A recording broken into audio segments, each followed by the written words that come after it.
Ici Sylvain des Hôtels, c'est parti pour 17 minutes de fade car le pôle est en ligne.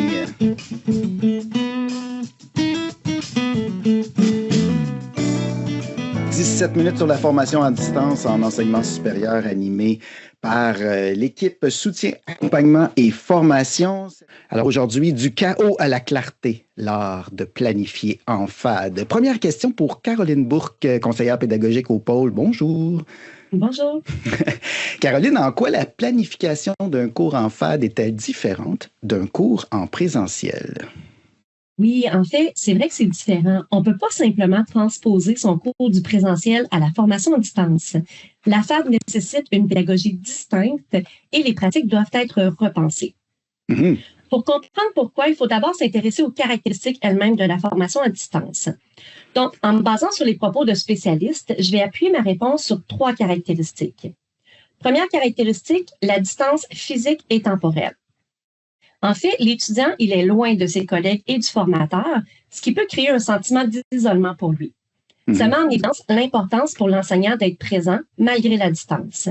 Mais cette distance-là, elle est aussi temporelle parce qu'il y a une partie de la formation qui se déroule souvent de façon asynchrone. Ça amène de la flexibilité pour l'étudiant, mais ça demande aussi une bonne autonomie de sa part. Le formateur doit donc être conscient de ça et porter une attention particulière à la clarté du cours et à sa scénarisation pour que l'étudiant puisse s'y retrouver. L'enseignant doit aussi s'assurer de prévoir des rencontres synchrones, même si elles sont facultatives. Ces moments permettent, par exemple, de créer un contact et d'être disponible pour des explications. Deuxième caractéristique, la formation à distance repose sur un environnement numérique d'apprentissage pour apprendre, communiquer et collaborer. On peut penser ici, par exemple, à Moodle. Donc, la plateforme, elle doit être bien structurée pour que l'étudiant se sente en contrôle. Ça demande encore une fois une bonne planification, autant pour organiser la plateforme que pour choisir les outils numériques à mettre en place qui vont justement permettre cet apprentissage, cette communication et cette collaboration. Troisième caractéristique. À distance, le rôle et les tâches de la personne formatrice changent. On parle vraiment ici d'un changement de paradigme. En FAD, le formateur joue un rôle de facilitateur, de guide. Il soutient, il accompagne, il encadre, il met en relation, il facilite les interactions. Donc, le gros de la planification doit se faire en amont, justement pour que l'enseignant puisse se dégager du temps afin d'être plus disponible pendant la session pour ses étudiants. Plusieurs de mes propos se recoupent avec des énoncés du guide des bonnes pratiques qu'on vous met en clavardage de l'Université Laval. Donc, je vous invite à consulter le document. En résumé, mes 3 conseils clés. On ne peut pas simplement transposer un cours du présentiel à la FAD, il faut repenser ses pratiques. En effet. Ensuite, il est essentiel de planifier la FAD en amont pour se libérer du temps pendant la session pour accompagner, guider, soutenir. Et enfin, le cours et sa plateforme doivent être structurés pour que l'étudiant puisse s'y retrouver facilement. Et voilà, facile comme ça. Merci Caroline. Je rappelle, je mets la lumière sur la ressource que tu as mentionnée plus tôt, donc le guide des bonnes pratiques d'enseignement. L'Université Laval nous propose un guide de bonnes pratiques en enseignement supérieur multimode et multi-ordre. Donc, à la fois une source de conseils, des aides-mémoires pour orienter vos réflexions au sujet de la planification de cours. On vous invite à aller consulter ça. Deuxième question, je me tourne vers Myriam Arsenault, conseillère en technopédagogie au Cégep de Valleyfield. Salut! Bonjour! La question que tu as pigée, donc que j'ai pigée pour toi, comment structurer un cours à distance? Par quoi commencer quand on planifie? Bien, en fait, moi, ce que je répondrais, en fait, c'est si on prend vraiment la question comme telle, là, sachant qu'il y a des actions qui ont été faites en amont, qui ont été complétées, comme par exemple, les acteurs pour la mise en place du cours sont déjà là, l'analyse préalable du cours est déjà complétée. Donc, je rebondis un peu sur ce que Caroline vient de dire en disant les conseils clés dans la planification. Donc, une des premières choses à faire, c'est la macro-planification. Des fois, on va entendre les mots macro-design du cours. Donc, la planification qui permet d'avoir une vue d'ensemble, une espèce de zoom-out, des objectifs d'apprentissage, la modalité d'enseignement, des activités d'enseignement d'apprentissage, des différents types d'évaluation, etc. Mais surtout, la cohérence entre tout ça. Donc, on parle parfois de planification à rebours, c'est regarder vers où on veut aller, quelles sont les attentes à la fin du cours, pour par la suite intégrer dans la planification, en fait, des moments clés. C'est donc une vue d'ensemble sur les 15 semaines des cours des apprentissages visés, des contenus principaux, ou on va dire des contenus essentiels, des choix pédagogiques, puis des évaluations.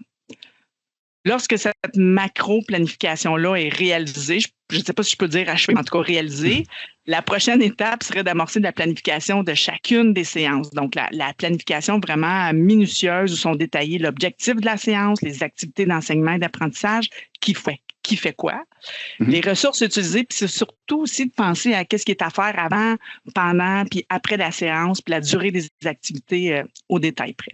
Donc, vous trouverez des gabarits de ces outils de planification-là, entre autres sur le site de pédagogie universitaire de l'Université de Montréal. Donc, on va le mettre dans le chat. Où il y a aussi le site de l'Université Laval où vous faites une recherche simplement avec des mots-clés sur un moteur de recherche, puis on va vous proposer des belles ressources. Je porte aussi également à votre attention la ressource le cycle de vie qui a été fait par le pôle et l'Université Laval, si je ne me trompe pas. Donc, sur une belle ressource, ça. Ça, c'est une excellente ressource. Excellente ressource. Propose une démarche d'un cours à distance, soit de la conception jusqu'à la prestation ou la diffusion. Donc, ça nous permet de réfléchir aux actions à mettre de l'avant lors d'une mise en place d'un cours ou à la révision de celui-ci.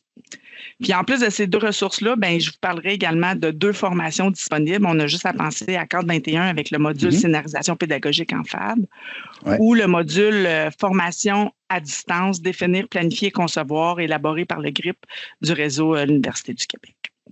Alors voilà pour mon petit bout. Super. Hey, merci Myriam. Je vais rementionner cette ressource-là qu'on qualifiait de formidable tantôt. C'est pour avoir une vue d'ensemble. On vous suggère de consulter cette ressource développée conjointement par l'équipe au pôle et l'Université Laval. Il y a des pistes de réflexion, des ressources pour le développement, la révision d'un cours à distance. Le titre, encore une fois, Cycle de vie d'un cours à distance. C'est une infographie interactive, voilà, qui vous donne plein de pistes de réflexion. 3e question. Invitation a été lancée à Constance Denis, conseillère pédagogique à l'Université de Sherbrooke. Bonjour Constance, plaisir de t'accueillir pour cette première fois. Merci pour l'invitation. C'est stressant après les réponses des autres, par exemple. Non, ça va bien aller. C'est une petite question facile. C'est est-ce qu'il existe des critères de qualité nous donnant un indice que la formation à distance est bien planifiée? Donc, je vais faire quand même surfer sur les idées des collègues. Caroline, d'ailleurs, que je salue, qui disait, tu ne peux pas juste prendre ton cours et le mettre en ligne. Ça ne marche pas. Ouais. Donc, effectivement, il faut revoir, comme le disait Myriam, toute la cohérence puis viser la signification. Je salue aussi son idée de backward design, donc de scénarisation, d'explicitation. Pour ma part, un outil que j'aime particulièrement, c'est l'idée de travailler avec une ligne du temps. Le parcours du combattant, que fera notre étudiant avec un profil d'entrée et un profil de sortie, puis de s'assurer de justement prévoir c'est quoi les moments, c'est quand est-ce qu'on va se discuter. Si on vient, donc, pour s'assurer d'une certaine qualité, il y a tous ces outils-là de macro-planification, de ligne du temps, l'idée de cohérence, d'alignement pédagogique qui a été mentionnée à quelques reprises par mes collègues. Puis, il y a aussi, ça s'appelle, puis là, je m'excuse de mon anglais, le Quality Matters Higher Education Rubric. Puis, je mettrai parce que je ne l'avais pas envoyé à l'équipe. Je m'en excuse, je suis comme ça. Mais je vous l'envoie dans le clavardage. Oui, s'il te plaît. Mon charme. Mais c'est vraiment, il y a 7 regroupements de standards. 7 ou 8, là, 8, je l'ai écrit sur ma feuille, je ne sais pas pourquoi je ne le dis pas. Puis avec toutes sortes d'éléments qu'on peut vraiment aller réviser sur les standards. C'est-à-dire, qu'en est-il de la présentation, générale? Est-ce que les objectifs sont spécifiés? Les évaluations, comment elles sont liées vraiment aux objectifs? Quelles sont les activités? Est-ce qu'elles appuient tout cette ligne de compétences? Est-ce qu'on a des technologies? Est-ce que les technologies sont au service de l'apprentissage et non le contraire? On s'entend. Donc, il y a toutes ces petites rubriques-là qui sont super intéressantes. Puis, si vous cherchez, là, j'ai mis le lien vers la liste standard, si on veut, mais par la suite, il y a plein de choses qu'on peut cocher pour s'assurer vraiment d'aller couvrir le plus grand nombre de critères de qualité. Eux parlaient dans leurs études, si on veut, de 85% de critères, un seuil de réussite, si on veut, là, si on a coché ces points-là. Puis il y a quand même différentes formules, donc avec des grilles plus descriptives que celles que je vous envoie. Donc, voilà un peu, ça existe. Il y a des Oui, c'est critères. ça.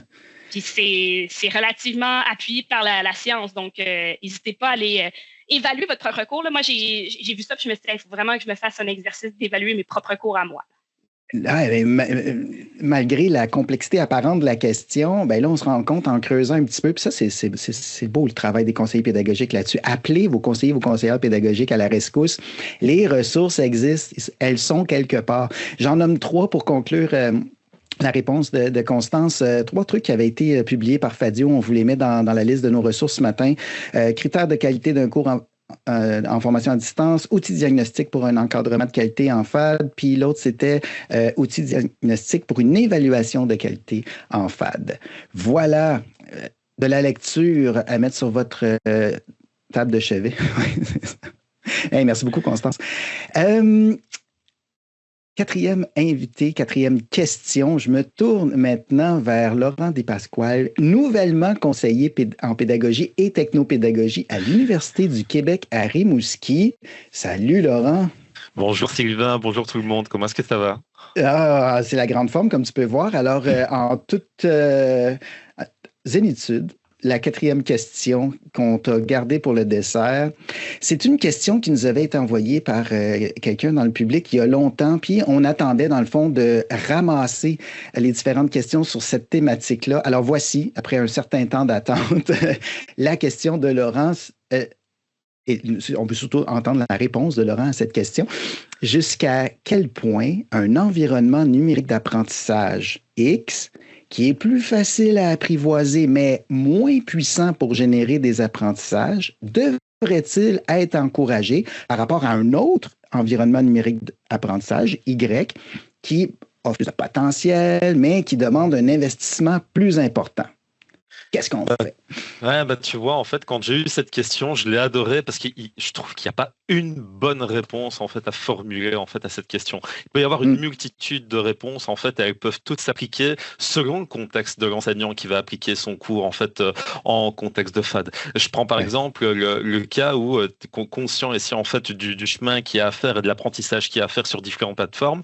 Si on décide d'appliquer en fait une plateforme qui peut être justement plus performante, mais que à contrario cette application de plateforme nécessite ici en fait une perte d'efficacité dans l'apprentissage, alors on peut légitimement se poser la question si en fait son application est pertinente ou non pour l'enseignant, mais aussi pour les étudiants qui ont aussi une courbe d'apprentissage à avoir malheureusement sur cette différente plateforme. Il ne faut jamais nier le fait que c'est jamais inné et que c'est pas parce qu'une plateforme finalement a énormément de possibilités qu'on va savoir les appliquer de manière pertinente. Les intervenants juste avant moi ont fait vraiment ici des remarques de qualité sur le fait qu'il faut pouvoir planifier, il faut pouvoir ici avoir des clés de macro-planification, mais aussi avoir un profil de l'étudiant. Mais tout ça vient aussi en fait rentrer en compte ici dans le choix de cette plateforme. Et si au regard de ces différentes informations, on se dit que ça va faire perdre en efficacité sur le court ou moyen terme, on peut se dire qu'on va aussi se diriger vers notre plateforme. J'ai aussi envie de dire que tout dépendra de la méthodologie qu'on va employer. Si par exemple l'enseignant en FAD veut faire un cours à distance qui est basé sur la classe inversée, qui est basé sur des jeux d'évasion, peut-être qu'en fait une plateforme qui a entre guillemets moins de possibilités va être plus adaptée à cette méthodologie, même si en fait toutes ces fonctionnalités ne sont pas ici à l'équivalent d'une autre plateforme qui peut être par exemple propriétaire. Mais là alors on va devoir ici se poser la question, est-ce que ma méthodologie va être le plus adaptée par rapport au savoir enseigné, par rapport également aussi à l'outil numérique que je sélectionne? Et pour ça moi j'ai un petit truc à partager, c'est utilisons des modèles pédagogiques aussi d'analyse. Le modèle TIPAC par exemple qui permet de mettre en perspective outils, méthodologie et également savoir enseigner peut être d'une précieuse aide également dans un contexte de FAD. Et moi, je pense qu'il faut pouvoir ici se référer à ça.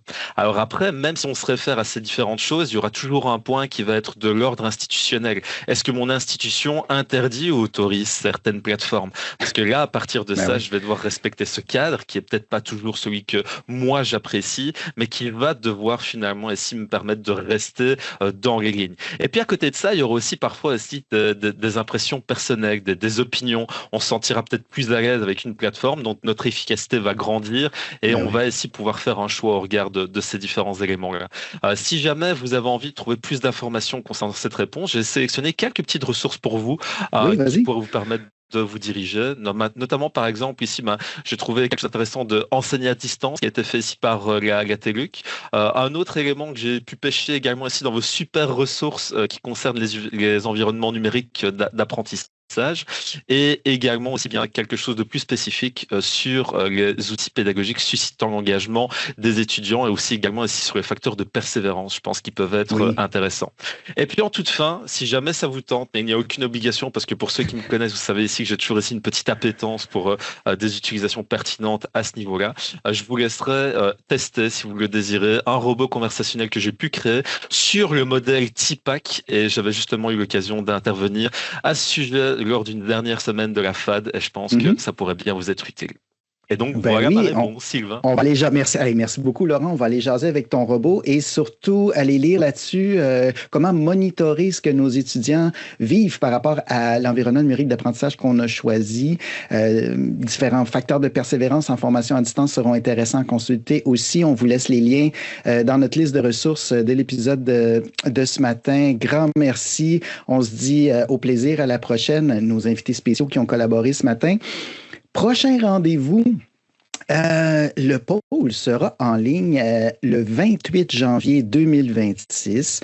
On se demandera comment s'assurer que tous les étudiants, les étudiantes aient un accès équitable aux cours à distance, peu importe leurs besoins, leur réalité.